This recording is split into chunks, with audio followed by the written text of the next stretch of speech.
Well, hello there. I'm Belinda. I'm the head and the heart of Global Coaching Academy, which started, we've got an 18th birthday this year. I know, right? 18. But really what I wanted to share, because 18 is kind of a significant number, because 18 months ago, I had a catastrophic stroke. Catastrophic bleed on the brain from a previously undiagnosed malformation that was in there. So 18 months ago, I was rushed to hospital and wasn't expected to survive. Yet here we are. So the good news is I did survive. But for 2 months, I was in hospital. The bleed was on the cerebellum, which is the back part of the brain. It affects speech, hence I sound drunk, and it affects movement. So when I walk, I look like a drunken sailor.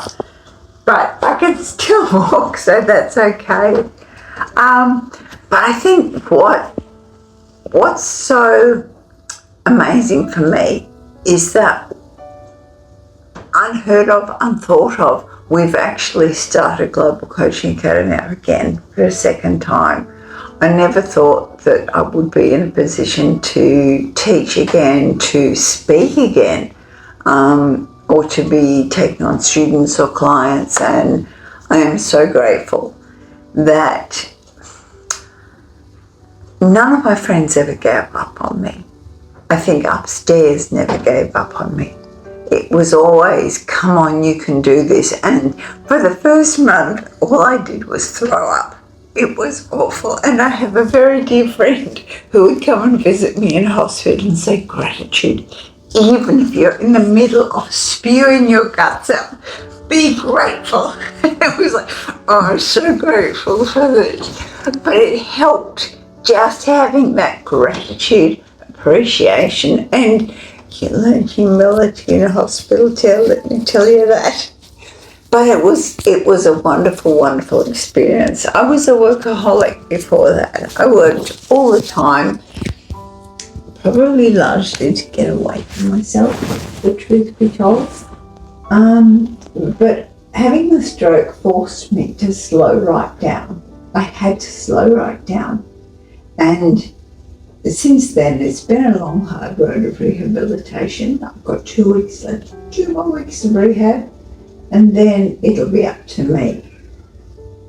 But I think the fact that my friends upstairs, my family fought for me, I had to fight by myself as well. I had to draw on depths that I didn't even know I had to win the right to take myself to the toilet, because for the first month I couldn't even wipe my own bottom. I couldn't take myself to the toilet.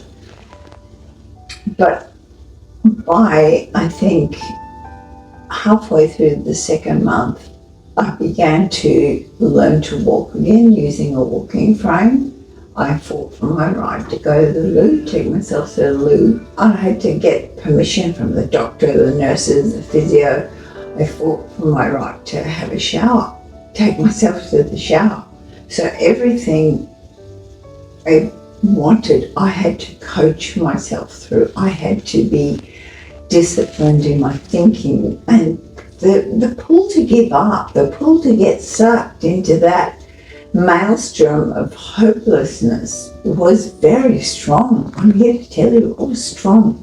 And you have to marshal your will. You have to choose the higher path. You have to go against everything that the body is screaming at you to do. Just lie down and give up, and you have to go, no, I have a job still to do.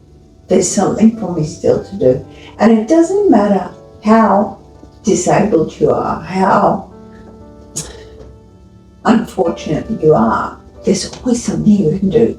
There's always something you can bring. And that was not my focus at the time as Belinda the human, but as the spirit that I am, as part of that tree that overlights me as a simple little leaf. There was something there that inspired me, that that caused me to keep going, to get myself down to the physio room, to take another step and then another step and then another step. And I wanted to throw up the whole time. Fortunately, after the first month, we found some medication that would work consistently, so I stopped throwing up after a month. And then my healing could begin. But before that, it was hard, and the pull to give up was very, very strong. But to stay the course, to have friends that championed me, that never saw me as less than or as disabled or couldn't do it, and they're still, yeah, you can do this, and I'm so grateful for that. And there are those who would say, why are you grateful for having a stroke? Well, like I shared before, I was a workaholic, and it was working to avoid just sitting and being with myself. Because sitting and being with yourself is hard. All of your stuff comes up, all of your darkness is shown to you, all of the stuff you haven't wanted to face or feel, it's all there waiting in the wind. And if you don't face that, it will be subtly always directing your behaviours, directing everything you do, your personality, your interactions, your relationships will be guided and directed from this place of wounding.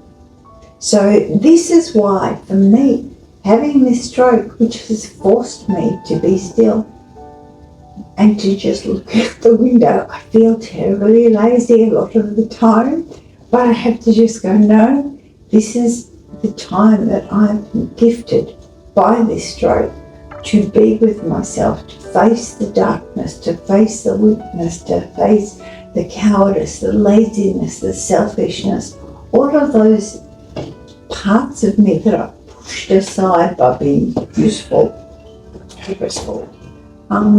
The stroke has enabled me to get in touch with those and actually face them, feel them, and clear them, so they no longer have to be what drives me, what motivates me. It allows me to clarify my motives and purify my motives. So this is why I am so grateful, believe it or not, for that which delivered me from the darkness inside. And it's allowed me to spend time just being, looking out the window, enjoying nature, enjoying life. So thank you for listening. I'm so grateful to be back teaching at Global Coaching Academy.